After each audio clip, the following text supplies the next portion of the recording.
Iacocca direkrut oleh Chrysler ketika pabrik mobil ketiga terbesar di Amerika Serikat itu hampir bangkrut.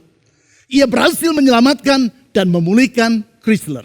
Salah satu hal yang ia lakukan adalah menurunkan sendiri gajinya dari sekitar $400.000 menjadi $1 saja per tahun. Sehingga bertanggung jawab yang nampak melalui 3 hal ini juga akan memampukan kita untuk membangun hari esok yang baru, indah, dan yang tidak akan mengecewakan. Halo Bapak Ibu Saudara sekalian, selamat datang di ibadah Gereja Kristen Perjanjian Baru, Fajar Pengharapan. Kami sangat bersukacita dapat bertemu kembali dengan Anda di ibadah ini, dan kita percaya bahwa ibadah ini akan mendatangkan sukacita dan memberkati kita semua. Di bulan Januari ini, ibadah kita membahas tema Arise atau Bangkit. Dan di minggu ini kita membahas topik Hiduplah secara bermutu. Melaluinya, kita belajar tentang pentingnya sikap bertanggung jawab dalam menghargai anugerah Tuhan yang akan membuka hari esok yang baru bagi hidup kita. Bagi Anda yang belum memiliki kartu permohonan doa tahun 2022, Anda dapat mengunduhnya melalui link yang tertera di layar. Anda dapat menuliskan permohonan doa pribadi Anda di tahun yang baru dan menyimpannya secara pribadi untuk didoakan sepanjang tahun. Informasi dan pengumuman penting lainnya dapat Anda lihat dan ikuti di bagian menjelang akhir ibadah ini. Selamat beribadah!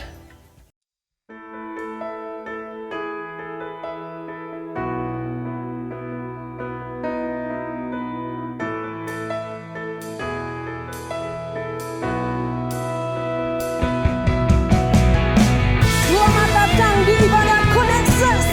Mari kita naikkan syukur kita, sebab Tuhan baik, untuk selama-lamanya kasih setianya. Naikkan syukur bagi Sang Raja, kasih-Nya kekal selamanya. Dia baik, Dia Allah yang besar, kasih-Nya kekal selamanya. Nyanyi, puji, Tangannya kuat, tangannya kuat dan menyambut kita, kasih-Nya kekal selamanya. amin. Dan hidup dilahirkan baru, kasih-Nya kekal selamanya. Nyanyi, puji, Nyanyi, puji. Selamanya Dia setia, selamanya Dia kuat, selamanya Dia berserta, selamanya. Selamanya Dia setia, selamanya Dia kuat, selamanya Dia berserta, selamanya. Yesus.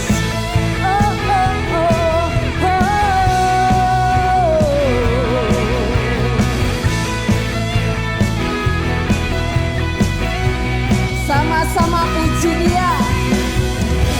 Fajar hingga masuknya, kasih-Nya kekal selamanya. Anugerah-Nya memampukan kita, kasih-Nya kekal selamanya. Nyanyi, Nyanyi, puji Yesus. puji, Nyanyi, puji. puji. Haleluya. Selamanya Dia setia, selamanya Dia kuat, selamanya Dia berserta, selamanya. Terima kasih Tuhan. Dia setia. Dia kuat. Selamanya. Amin. Tuhan Yesus baik, amin. Mari bersyukur buat Tuhan. Haleluya. Kudus, kudus, Kudus. kudus, kudus, kudus. Haleluya. Kudus, kudus, kudus, ku memandangmu. Kami nyanyikan. Kudus, kudus, kudus.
Kami agungkan nama-Mu saat ini Tuhan.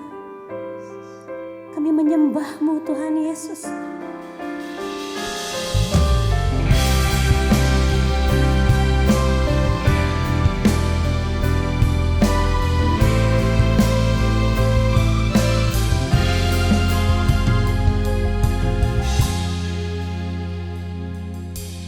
Allah Yahweh yang besar,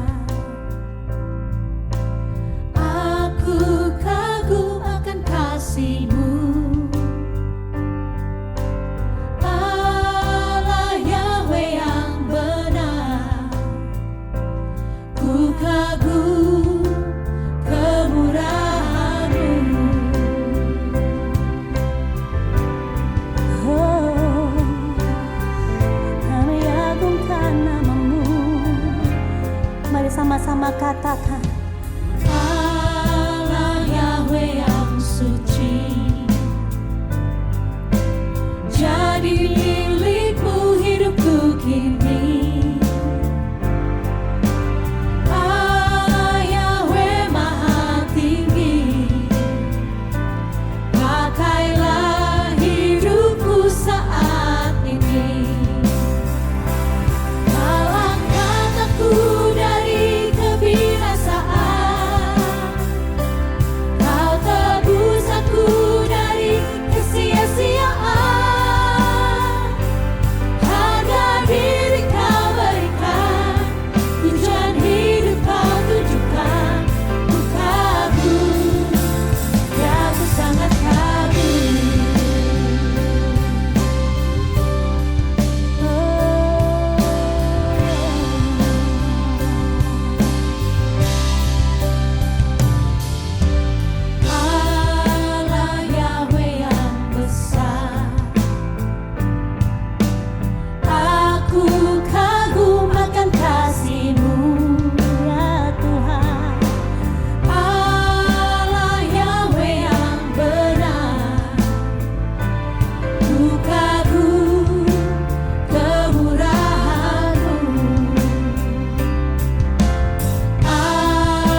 Kita bersyukur kepada Tuhan untuk ibadah secara onsite yang telah berlangsung dengan indah pada minggu yang lalu. Baik di satelit gereja kita di Bandung Utara yang kita laksanakan di gedung gereja kita di Lembang, maupun di satelit Kopo yang kita selenggarakan di tempat ibadah kita di Kopo Square, dan di satelit Pasir Koja yang kita laksanakan di gedung gereja kita di Jalan Pasir Koja. Sebagaimana yang sudah ketahui, untuk tahap awal, ibadah di Pasir Koja kita laksanakan dalam 2 kali ibadah, yaitu pada hari Minggu pukul 9 dan 11 pagi. Tentu jumlah ibadah tersebut akan kita tambahkan sesuai dengan perkembangan dari waktu ke waktu. Seluruh ibadah di ketiga satelit tersebut diperuntukkan bagi jemaat umum, kaum profesi muda, pelajar, dan mahasiswa. Sedangkan anak-anak diharapkan agar tetap mengikuti ibadah secara online. Untuk mengikuti semua ibadah tersebut, saudara harus mendaftar terlebih dulu secara online. Karena sesuai dengan protokol kesehatan, jumlah kehadiran jemaat di setiap ibadah masih kita batasi. Di samping di Lembang dan di Kopo, di gedung gereja kita di Pasir Koja juga disediakan tempat ibadah yang terbuka, sehingga saudara dapat mengikuti ibadah bukan di dalam ruangan yang tertutup. Sekarang sebelum kita mempelajari firman Tuhan, mari kita terlebih dulu berdoa. Yang pertama, untuk harapan-harapan saudara di tahun 2022 yang telah saudara tulis pada kartu doa seperti yang ada di tangan saya dan yang telah dibagikan pada minggu yang lewat. Yang kedua, kita akan berdoa menyerahkan ibadah kita baik secara online maupun onsite ke dalam tangan Tuhan. Kemudian yang ketiga, kita akan berdoa memohon tuntunan Roh Kudus bagi pemberitaan firman Tuhan yang akan segera saudara ikuti. Mari kita pertama-tama berdoa untuk pokok-pokok doa yang telah saudara tuliskan pada kartu doa seperti yang ada di tangan saya. Mari kita berdoa. Tuhan Yesus, Engkau berjanji, 2-3 orang bersehati dalam nama-Mu, Engkau hadir tengah-tengah mereka. Karena itu kami percaya dimanapun kami saat ini berada, kalau kami bersehati memanggil nama Tuhan Yesus, Engkau ada di tengah-tengah kami. Dan kalau Engkau ada di tengah-tengah kami, kami tahu Tuhan Yesus, harapan kami kepadamu tidak akan sia-sia. Karena Engkau bersedia mendengar dan menjawab doa kami sesuai dengan janji dan rencanamu. Sekarang kami menyerahkan harapan-harapan kami untuk tahun 2022 ke dalam tangan-Mu. Kami sadar sebagai manusia kami terbatas. Tapi kasih, kuasa, kesetiaan dan hikmat Tuhan Yesus tidak terbatas. Dan karena itu kami percaya harapan kami kepadamu tidak akan pernah sia-sia. Ke dalam tangan-Mu kami menyerahkan hari-hari yang kami akan lewati di tahun ini. Dalam tuntunan dan penyertaan-Mu kami memohonkannya. Tuhan Yesus, dengar doa dari anak-anak-Mu dan jawab seruan mereka tepat pada waktunya. Kami berdoa juga menyerahkan ibadah yang sedang dan akan berlangsung, baik secara online maupun onsite, ke dalam tangan-Mu. Kami berdoa kehadiran-Mu yang memulihkan, membaharui, dan membawa mujizat itu ada dialami oleh anak-anak-Mu. Kami menyerahkan juga pemberitaan firman Tuhan sebentar. Cerai pikiran kami dengan Roh-Mu dan tolong saya dalam menguraikannya. Di dalam nama di atas segala nama, nama Yesus Kristus, Tuhan dan Juru Selamat yang hidup, kami telah berdoa. Amin. Saudara-saudari, beberapa tahun yang lampau, seorang laki-laki di Wisconsin, Amerika Serikat, menuntut sebuah perusahaan provider atau penyedia kabel TV. Perusahaan yang kalau di Indonesia bernama Indovision, IndiHome, atau First Media. Tuntutan ganti rugi dengan alasan karena selama 4 tahun terakhir perusahaan tadi telah memberi fasilitas kabel TV secara gratis kepada yang bersangkutan. Diberi fasilitas gratis malah menuntut ganti rugi. Aneh bukan? Duduk perkaranya adalah seperti demikian. Sebagai sebuah perusahaan yang ingin memperkenalkan produknya, Charter Communications mempersilahkan para calon pelanggannya, termasuk Timothy Dumuchel, untuk mencoba secara gratis saluran kabel TV yang mereka sediakan selama 1 bulan. Menjelang akhir dari masa uji coba tersebut, Timothy menelpon Charter Communication dan memberitahu bahwa ia tidak tertarik untuk berlangganan. Sebaliknya dari menghentikan saluran kabel TV yang mereka sediakan, Charter Communication membiarkan Timothy Dumozel untuk terus menikmati saluran tersebut secara gratis alias tanpa menarik biaya berlangganan. 4 tahun kemudian Timothy Dumozel mengajukan tuntutan sebesar $5.000 Amerika dan fasilitas internet secara gratis seumur hidup dengan alasan bahwa Charter Communication telah mengakibatkan dirinya kecanduan dan hal tersebut merugikan dirinya. Ia berkata, "Saya yakin alasan mengapa setiap hari saya merokok dan minum minuman keras, serta istri saya mengalami kelebihan berat badan adalah karena selama 4 tahun terakhir, setiap hari kami menonton TV. Dan hal ini adalah kesalahan dari Charter Communications yang telah memberi fasilitas kabel TV secara gratis kepada kami. Hanya sesudah masyarakat mengolok-olok dirinya, barulah Timothy Dumozel membatalkan tuntutannya tersebut sambil memberi alasan mengapa ia telah menuntut perusahaan Charter Communication, yaitu karena mereka tidak mengizinkan saya untuk membuat keputusan tentang apa yang terbaik bagi diri saya dan keluarga saya. Selama 4 tahun, mereka, maksudnya Charter Communication, telah membiarkan saluran televisi masuk ke rumah saya, walaupun saya telah meminta agar mereka menghentikannya." Mungkin saudara tertawa mendengar alasan konyol yang disampaikan oleh Timothy Dumozel ini. Sebab menonton TV atau tidak, hal itu adalah pilihan yang bersangkutan. Sehingga seharusnya dialah yang bertanggung jawab bila dirinya menonton TV di sepanjang hari. Namun dalam realitas, memang tidak sedikit orang yang hidup dengan sikap yang tidak bertanggung jawab dan menjadikan orang lain sebagai kambing hitam atas sikapnya tersebut. Sebagai contoh, orang yang bekerja dengan bermalas-malasan. Acap kali alasan yang ia berikan adalah karena gaji yang ia terima terlalu kecil. Sedangkan tentu yang bersangkutan tidak akan dilarang untuk mencari tempat kerja yang baru dan yang memberikan gaji sebesar yang ia inginkan. Namun bukannya berusaha untuk pindah kerja, ia tetap bekerja di situ dan bekerja dengan semau gue. Padahal bisa jadi justru karena dia seorang pemalas, maka akibatnya gaji yang ia terima lebih kecil dibandingkan teman-temannya. Hanya saja ia tidak mau tahu tentang hal itu dan malahan menjadikan perusahaan tempat dirinya bekerja sebagai kambing hitam atas kemalasannya. Singkat kata, ia tidak mau bertanggung jawab terhadap keadaan dirinya.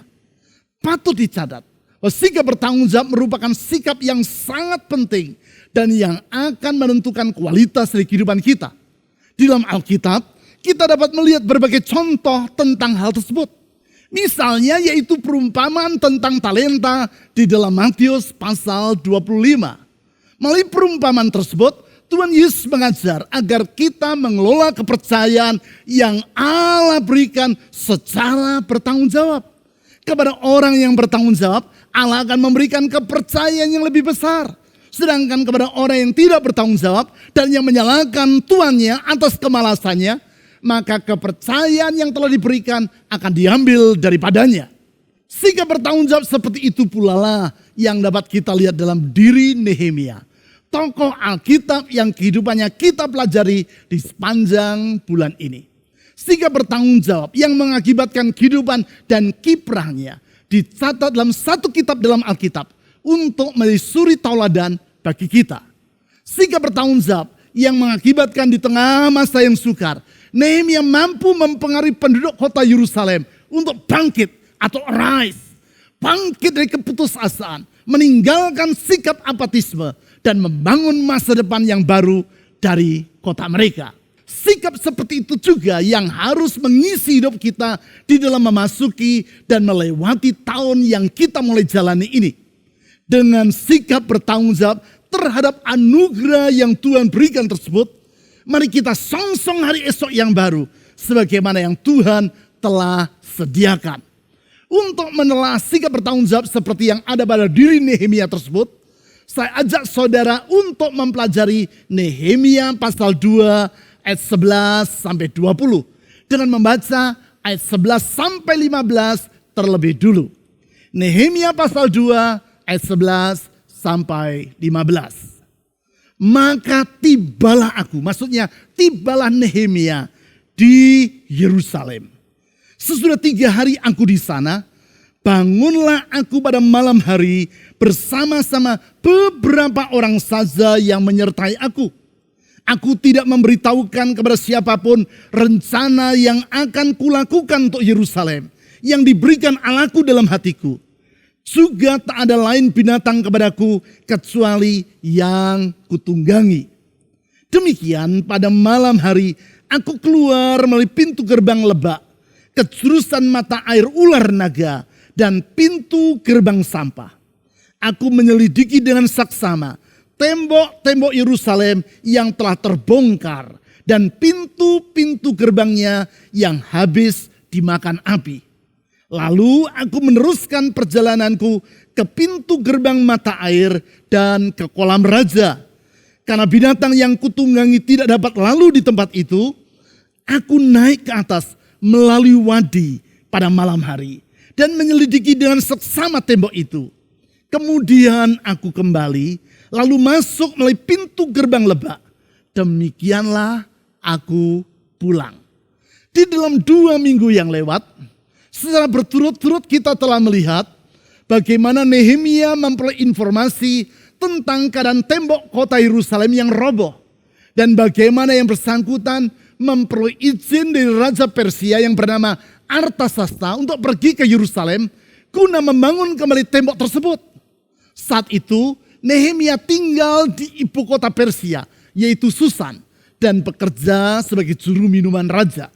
Melalui uraian firman Tuhan dalam 2 minggu yang lewat tersebut, kita juga telah mempelajari 2 dari 5 sikap dalam diri Nehemia. 5 sikap dirinya yang mengakibatkan ia mampu menggerakkan penduduk Yerusalem untuk membangun kembali tembok kota mereka yang telah runtuh selama lebih dari 140 tahun dalam waktu 52 hari saja. Luar biasa bukan? Keadaan yang morat-marit dan telah terbengkalai selama 140 tahun dapat dipulihkan hanya dalam waktu 52 hari. Kedua sikap yang telah kita pelajari tersebut adalah yang pertama, yaitu iman. Iman pada diri Nehemia yang diwujudkan dengan selalu menjadikan doa sebagai langkah pertama dari semua yang ia lakukan. Sikap yang kedua adalah menghidupi visi atau visioner. Di dalam sikap tersebut, seakan-akan Nehemia tidak dapat memikirkan hal yang lain kecuali visi yang ada dalam hatinya dan berani membayar harga untuk mewujudkan visi tersebut. Sekarang, sebagaimana yang kita baca di ayat 11 tadi, tibalah Nehemia di kota Yerusalem tanpa beristirahat dengan berlama-lama. 3 hari kemudian, Nehemia segera mulai bekerja untuk mewujudkan rencana yang ditaruhkan Allah dalam hatinya untuk membangun kembali tembok kota Yerusalem. Di dalam semua itu, kita melihat sikap yang ketiga dari Nehemia, yaitu bertanggung jawab. Sikap bertanggung jawab yang nampak di dalam 3 hal, yaitu yang pertama, bekerja tanpa mengutamakan kenyamanan diri sendiri. Saya ulang, yang pertama, bekerja tanpa mengutamakan kenyamanan diri sendiri. Artinya yang bersangkutan rela berkorban demi mewujudkan tugas yang ia emban ataupun visi yang ada dalam dirinya. Demi mencapai tujuan yang telah ditetapkan itu, ia rela mengesampingkan kepentingan dirinya sendiri. Hal seperti ini juga dapat kita lihat dalam diri Lee Iacocca. Pada tahun 1978, mantan presiden direktur pabrik mobil Ford, pabrik mobil nomor 2 terbesar di Amerika Serikat ini, direkrut menjadi CEO oleh pabrik mobil Chrysler. Ketika pabrik mobil nomor 3 terbesar di Amerika ini berada di ambang pintu kebangkrutan. Saat itu, industri mobil di Amerika Serikat sedang mengalami masa yang sangat sukar.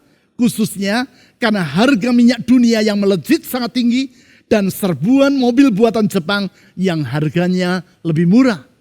Menghadapi situasi ekonomi yang sangat berat tersebut, salah satu langkah yang dilakukan oleh Lee Iacocca adalah menurunkan gaji dirinya sendiri di Chrysler yang pada waktu itu sebesar $360.000 per tahun menjadi $1 saja. Atas dasar pengorbanannya itu, ia meminta para eksekutif Chrysler lainnya untuk juga memotong gaji mereka sebesar 10%. Tindakan Lee Iacocca ini merupakan langkah pengorbanan yang luar biasa. Mengingat bahwa ia bukan pemegang saham ataupun pemilik dari perusahaan Chrysler. Ia melakukannya atas inisiatifnya sendiri secara sukarela dan bukan karena desakan oleh siapapun juga. Itulah sikap bertanggung jawab atas kepercayaan yang diberikan kepadanya sebagai seorang CEO atau pemimpin suatu perusahaan. Pengorbanan dari Lee Iacocca tidak sia-sia. Disertai dengan berbagai langkah pembenahan yang ia lakukan, 4 tahun sesudah ia memimpin perusahaan yang hampir bangkrut tersebut, pada tahun 1982, Chrysler berhasil memperoleh keuntungan sebesar $925 juta dan setahun kemudian mampu melunasi hutangnya kepada pemerintah yang untuk ukuran sekarang senilai sekitar 50 triliun rupiah 7 tahun lebih awal daripada yang dijadwalkan. Sikap tidak mengutamakan kenyamanan diri sendiri seperti itu pula lah yang dapat kita lihat di dalam diri Nehemia. Bukan saja dia rela meninggalkan kenyamanan dari hidup di dalam istana kerajaan Persia, di Yerusalem dia juga rela mengesampingkan kenyamanan dirinya dengan bekerja keras. Hal itu dapat kita lihat di dalam Nehemia pasal 2 ayat 12. Nehemia pasal 2 ayat 12. Bangunlah aku pada malam hari bersama-sama beberapa orang saja menyertai aku. Aku tidak beritahukan kepada siapapun rencana yang akan kulakukan untuk Yerusalem yang diberikan Allahku dalam hatiku. Juga tak ada lain binatang kepadaku kecuali yang kutunggangi. Dicatat di ayat ini. Pada malam hari ketika semua orang yang lain tidur, Nehemia melakukan penyelidikan tentang kondisi kota Yerusalem. Ia lakukan hal itu di malam hari dengan alasan supaya rencana yang ia susun tidak diketahui oleh orang-orang yang bermaksud untuk menghalang-halangi pembangunan tembok kota Yerusalem. Oleh karena itu, ia melakukan penyelidikan hanya ditemani oleh beberapa orang saja. Dari situ kita juga dapat melihat sikap bertanggung jawab dalam diri Nehemia. Ia tidak menyuruh orang lain untuk bersusah payah melakukan penyelidikan atas keadaan kota Yerusalem, sedangkan ia berpangku tangan sambil menikmati kenyamanan dalam rumah dan tinggal menerima laporan saja. Sebaliknya, Nehemia rela untuk meninggalkan kenyamanan istirahat di malam hari dan turun sendiri ke lapangan guna mengerjakan tugas penyelidikan tersebut. Patut dicatat, bila Nehemia memimpin sendiri penyelidikan tersebut, hal itu bukan karena ia tidak mau mendelegasikan tugas kepada orang lain. Sebab di pasal-pasal berikutnya kita melihat bagaimana Nehemia membagi tugas di antara penduduk Yerusalem dan mengorganisir pembangunan secara tertata dan terarah. Namun kali ini ia mengerjakan sendiri penyelidikan tersebut karena seperti yang dicatat di ayat 16, saat itu belum tiba waktunya bagi Nehemia untuk memaparkan rencana pembangunan tembok Yerusalem kepada orang banyak. Artinya ia tahu hal-hal mana yang harus dikerjakannya sendiri dan hal-hal mana yang dapat didelegasikannya kepada orang lain. Bukan semua tugas dibagikan habis kepada orang lain, sedangkan ia hanya duduk berleha-leha sambil berharap untuk menerima pujian. Bukan itu sikap Nehemia. Di dalam sikap bertanggung jawab, ia rela untuk bekerja dengan penuh pengorbanan dan dengan mengesampingkan kenyamanan dirinya. Selanjutnya, yang kedua, orang yang bertanggung jawab akan bekerja tanpa menonjolkan diri sendiri. Saya ulang, orang yang bertanggung jawab akan bekerja tanpa menonjolkan diri sendiri. Orang yang bertanggung jawab bukanlah orang yang bekerja untuk memperoleh tepuk tangan dari lingkungannya. Yang bersangkutan bukanlah pribadi yang bila tidak ada orang yang melihat, maka ia akan bermalas-malasan. Dan hanya bila disaksikan orang banyak, barulah ia akan berlagak seperti orang yang bekerja dengan rajin. Orang yang tidak bertanggung jawab adalah sama seperti seorang pemuda yang sedang berolahraga di gym. Dengan bersusah payah, si pemuda ini mengangkat barbel. 1, 2, 3, 5, 10. Sementara nafasnya terengah-engah, dengan sudut matanya ia melihat ada seorang pemudi berjalan melintas di depan dirinya. Langsung gaya dan hitungannya berubah. Sekarang menjadi 211, 212, 213, 214. Si pemudi sudah jauh. Ia kembali kepada hitungan yang semula. 15, 16, 17. Saya berharap tidak seorang pun saudara yang melakukan hal itu. Hidup ini harus genuine, apa adanya. Dan bukan dibuat-buat karena mencari pujian orang. Orang yang bertanggung jawab akan bekerja tanpa mempedulikan apakah orang akan memuji-muji dirinya atau tidak. Sebab ia menyadari bahwa tidaklah mungkin bagi dirinya untuk menyenangkan semua orang. Serajin apapun ia bekerja dan sebesar apapun pengorbanan yang ia lakukan, akan tetap saja ada orang yang mencela dirinya. Malahan tidak jarang orang-orang yang mengkritik serta berbicara di belakang punggungnya justru adalah orang-orang yang tidak bertanggung jawab dan yang tidak berbuat apa-apa. Sebaliknya dari menonjolkan egonya, orang yang bertanggung jawab dengan rendah hati akan membangun sikap kebersamaan.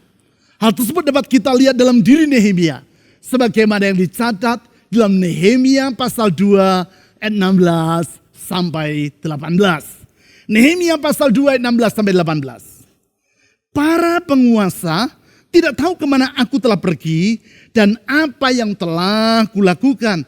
Karena sampai kini aku belum memberitahukan apa-apa kepada orang Yahudi, baik kepada para imam maupun kepada para pemuka, kepada para penguasa dan para petugas lainnya. Ayat 17. Berkatalah aku kepada mereka, kamu lihat kemalangan yang kita alami, yakni Yerusalem telah menjadi reruntuhan dan pintu-pintu gerbangnya telah terbakar. Mari kita bangun kembali tembok Yerusalem supaya kita tidak lagi dicela. Ayat 18. Ketika aku beritahukan kepada mereka betapa murahnya tangan Allahku yang melindungi aku, dan juga apa yang dikatakan raja kepadaku, berkatalah mereka, kami siap untuk membangun. Dan dengan sekuat tenaga mereka mulai melakukan pekerjaan yang baik itu. Lihatlah apa yang diucapkan oleh Nehemia di ayat 17. Di situ ia berkata, kemalangan yang kita alami. Kita dan bukan kemalangan yang kamu alami. Mari kita bangun kembali. Kita dan bukan ayo kamu bangun kembali. Supaya kita tidak lagi dicela. Kita dan bukan supaya kamu tidak lagi dicela. Padahal sesungguhnya yang mengalami kemalangan dan yang dalam keadaan tercela adalah penduduk Yerusalem dan bukan Nehemia. Namun Nehemia tidak berkata kamu dan kamu. Tetapi kita dan kita. Kita artinya kesulitan yang kamu alami adalah kesulitanku juga. Kita artinya bukan hanya engkau saja yang harus bekerja. Aku pun akan turut mengerjakannya. Kita artinya keberhasilan yang diperoleh nanti bukan semata-mata karena diriku. Namun karena keterlibatanmu merupakan andil yang sangat penting. Itulah sikap bertanggung jawab yang bersumber dari sikap rendah hati dan tidak ingin menonjolkan diri karena mencari pujian. Orang yang hidup seperti itu tidak akan berupaya untuk menonjolkan dirinya. Ketika mencapai keberhasilan, maka ia akan mengakui bahwa hal itu semata-mata karena pertolongan Tuhan seperti yang dilakukan oleh Nehemia di ayat 18. Demikian juga ia akan berkata bahwa keberhasilan tersebut merupakan hasil dari upaya bersama dan bukan semata-mata upaya dirinya. Sehingga entah dipuji orang ataupun tidak, semua itu tidak akan mengubah sikap yang bersangkutan dalam melakukan tugasnya secara bertanggung jawab. Bagi yang bersangkutan, pujian adalah bagi Tuhan dan untuk orang-orang yang bekerja sama dengan dirinya. Sedangkan kritik akan ia tanggung sendiri tanpa mencari kambing hitam. Itulah sikap orang yang bertanggung jawab. Sekarang yang ketiga, orang yang bertanggung jawab akan bekerja tanpa merasa berputus asa karena kesulitan yang ia hadapi. Saya ulang, yang ketiga, orang yang bertanggung jawab akan bekerja tanpa merasa berputus asa karena kesulitan yang ia hadapi. Kesulitan yang menghalang tidak akan menghentikan yang bersangkutan untuk terus berupaya mengerjakan tanggung jawabnya. Justru kesulitan akan membuat dirinya semakin bergantung kepada Tuhan dengan kesadaran bahwa Tuhanlah tempat bagi dirinya untuk menaruhkan harapan. Orang yang bertanggung jawab mengetahui bahwa upaya yang akan ia kerjakan pasti tidak terlepas dari kesukaran. Sebab tidak ada kemajuan tanpa kesukaran. Semua upaya untuk meraih kemajuan selalu mengandung risiko, yaitu kesukaran. Orang yang tidak bersedia menghadapi kesukaran akan sulit untuk mengalami kemajuan. Begitu ia mengetahui ada kesukaran, maka ditinggalkannya tugas yang harus ia kerjakan sehingga hal itu menjadi terbengkalai. Tetapi tidak demikian halnya dengan orang yang bertanggung jawab. Apapun risikonya, ia akan tetap mengerjakan tugasnya sampai tuntas. Oleh karena itu, ketika menyelidik keadaan tembok kota Yerusalem dan melihat betapa berantakannya keadaan tembok tersebut, yaitu seperti yang dicatat dalam Nehemia pasal 2 ayat 13-14, Nehemia tidak menjadi patah semangat dan kemudian mengurungkan keinginan hatinya untuk membangun kembali tembok kota tersebut. Sebaliknya, segera sesudah itu ia membangkitkan semangat para imam, para pemuka masyarakat dan penduduk kota Yerusalem yang di hari-hari sebelumnya dalam keadaan putus asa dan apatis. Kesukaran yang dihadapi oleh Nehemia untuk membangun tembok kota Yerusalem bukan hanya berupa parah dan luasnya reruntuhan tembok kota tersebut maupun suasana hati penduduk Yerusalem yang patah semangat, namun juga dalam bentuk tantangan dari orang-orang yang tidak menyukai bila tembok kota itu dibangun kembali. Dengan berbagai cara mereka berupaya untuk mengintimidasi Nehemia. Di dalam ayat 19-20 dicatat apa yang mereka lakukan dan apa tanggapan Nehemia terhadap intimidasi yang mereka kerjakan. Nehemia pasal 2 ayat 19-20. Ketika Sanballat orang Horon dan Tobia orang Amon pelayan itu dan Geshem orang Arab mendengar niatan Nehemia untuk membangun tembok Yerusalem, mereka mengolok-olokkan dan menghina kami. Kata mereka, apa yang kamu lakukan itu? Apa kamu mau memberontak terhadap raja? Terhadap intimidasi ini, Nehemia tidak menjadi gentar. Kesulitan yang ia hadapi tidak membuat dirinya menjadi kecut hati atau berputus asa. Sebaliknya, dengan tegas, ia menjawab mereka seperti demikian. Ayat 20. Aku menjawab mereka kataku, Allah semesta langit, Dialah yang membuat kami berhasil. Kami hamba-hambanya telah siap untuk membangun. Tetapi kamu tak punya bagian atau hak dan tidak akan diingat di Yerusalem. Di sini kita melihat bagaimana Nehemia menanggapi setiap kesukaran dengan mengandalkan Tuhan. Hal itulah yang ia lakukan ketika dirinya bermaksud untuk membangkitkan semangat penduduk Yerusalem. Seperti yang telah kita baca di ayat 18 tadi. Saat itu ia menceritakan kepada mereka tentang betapa murahnya tangan Allah melindungi dirinya dan bagaimana Allah menggerakkan hati Raja Artasasta. Sekarang, hal yang sama ia kerjakan ketika menghadapi intimidasi dari Sanbalat dan para pengikutnya. Kembali, ia menyandarkan dirinya kepada Tuhan dan dengan lugas ia berkata kepada orang-orang tersebut, Allah semesta langit, dialah yang membuat kami berhasil. Kami hamba-hambanya telah siap untuk membangun. Sikap pantang untuk berputus asa dalam menghadapi kesukaran sebagai wujud dari sikap bertanggung jawab yang ada pada dirinya ini menular di antara penduduk Yerusalem. Sebab sebagaimana keputusasaan bersifat menular, demikianlah sikap bertanggung jawab juga dapat mempengaruhi orang-orang di sekitar kita. Oleh karena itu, orang yang bertanggung jawab tidak akan menularkan keputusasaan kepada lingkungannya. Namun, ia akan menularkan iman, visi, dan semangat kepada orang-orang di sekitarnya. Sebagaimana yang telah dicontohkan oleh Nehemia. Artinya, melalui sikap bertanggung jawab tersebut, kita dapat membangun masa depan yang baru, baik bagi hidup kita maupun bagi orang-orang di sekitar kita.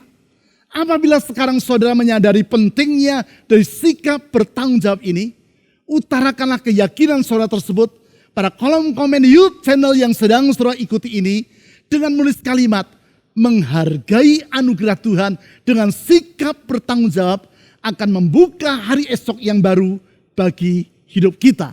Atau kalimat yang lain yang mengungkapkan keyakinan saudara tentang pentingnya untuk bertanggung jawab terhadap anugerah yang Tuhan berikan bagi diri Anda. Dampak dari sikap bertanggung jawab terhadap masa depan ini juga diutarakan oleh John Maxwell dalam bukunya Today Matters atau hal yang penting untuk hari ini. Di situ penulis buku-buku kepemimpinan dan pengkhotbah yang sangat terkenal itu berkata, the truth is, if we don't take responsibility for our growth, it won't happen. Growth is not automatic. Yang benar adalah, jika kita tidak bertanggung jawab terhadap pertumbuhan kita, maka pertumbuhan itu tidak akan terjadi. Pertumbuhan tidaklah terjadi secara otomatis. Memang kita perlu bersandar pada anugerah Allah untuk hari esok kita. Karena menyadari bahwa hidup ini sesungguhnya adalah karena kemurahan Tuhan. Namun bukan berarti dengan demikian kita boleh hidup secara sembrono. Justru sebaliknya, kita harus menghargai anugerah Tuhan secara bertanggung jawab. Sehingga dengan demikian, seperti yang dikemukakan oleh Rasul Paulus di dalam 1 Korintus pasal 15 ayat 10. Anugerah atau kasih karunia yang Allah berikan kepada kita tidaklah sia-sia. Sikap bertanggung jawab seperti itu pula lah yang telah dicontohkan oleh Tuhan Yesus dalam kehidupannya. Sebagai sang gembala yang baik, ia rela untuk mengesampingkan kenyamanan dirinya dengan datang ke dunia dan menjadi sama dengan manusia. Dengan rendah hati, tanpa menonjolkan dirinya, ia melayani semua orang yang berharap kepadanya. Tanpa merasa berputus asa, dihadapinya kesulitan yang menghadang. Dan dengan hati yang teguh, ditanggungnya penderitaan di kayu salib sampai akhir demi keselamatan kita. Dengan sikap yang sama, mari kita mengelola semua talenta dan kepercayaan yang Allah berikan kepada kita secara bertanggung jawab. Jangan menyia-nyiakan waktu, kesempatan, dan karunia yang ia berikan. Tetapi mari kita mengelolanya secara benar. Di hadapan kita masih terbentang 11 bulan sebelum kita menyelesaikan tahun ini. Mari kita mengisi waktu tersebut dengan hal-hal yang bermutu, bermanfaat, dan menyenangkan hati Tuhan. Sehingga dengan demikian, tahun yang kita jalani ini merupakan tahun di mana kehidupan kita semakin dekat dengan Tuhan, memuliakan namanya, tidak sia-sia, dan menjadi berkat bagi sesama. Oleh pertolongan Tuhan, yaitu dengan kekuatan dari Roh Kudus, kita akan membangun hari esok yang baru dan yang indah sebagaimana yang Allah rencanakan bagi diri kita. Mari kita berdoa.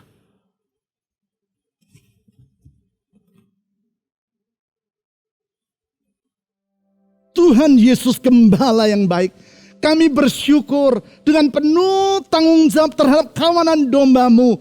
Engkau rela mengesampingkan kepentingan dan kenyamanan dirimu sendiri, datang ke dunia bersama dengan manusia, dan tanpa menonjolkan dirimu, engkau dengan rendah hati menyapa semua kami dengan kasih karunia-Mu.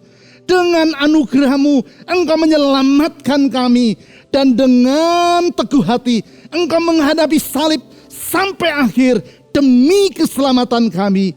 Dengan demikian kau menghapuskan masa lampau kami yang kelam dan menyediakan masa depan yang baru, yang indah dan penuh dengan anugerah bagi kami. Kami percayakan janji-Mu itu. Tuhan Yesus, tolong kami untuk meneladani contoh yang Kau berikan dengan hidup secara bertanggung jawab atas waktu, kesempatan, talenta, dan anugerah yang Kau berikan, sehingga anugerah-Mu tidak sia-sia dalam hidup kami. Tolong kami untuk mengisi tahun ini dengan hidup yang semakin menyenangkan hati Tuhan, semakin dekat dengan Engkau, sehingga kehidupan kami merupakan kehidupan yang bermakna, berbuah-buah, dan menjadi berkat untuk sesama kami. Kami percaya kasih kuasa anugerah-Mu tidak pernah berubah. Oleh karena itu dalam kesempatan ini, kami berdoa menyerahkan semua beban dalam hidup kami ke dalam tangan Tuhan Yesus. Karena kami percaya kuasa-Mu tidak pernah berubah. Mujizat-Mu tetap berlangsung sampai hari ini. Tuhan Yesus, saya berdoa, ulurkan tangan-Mu yang menyembuhkan, ulurkan tangan-Mu yang membuka pintu-pintu yang tertutup, dan menyediakan hari esok itu. Karena kami percaya di dalam Engkau ya Tuhan, pengharapan kami tidak akan mengecewakan. Di dalam nama di atas segala nama, nama Yesus Kristus, Tuhan dan Juru Selamat yang hidup, kami telah berdoa. Amin.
Kita bersyukur karena Tuhan bersedia dekat dengan kita, karena Dia mengasihi kita. Oleh karena itu, sepatutnya kita merespon dengan memberikan sikap yang terbaik, yaitu memberikan waktu bersama Tuhan setiap saat. Mari kita bersama-sama membuka hati terhadap firman-Nya dan memiliki relasi yang akrab dengan Tuhan setiap hari.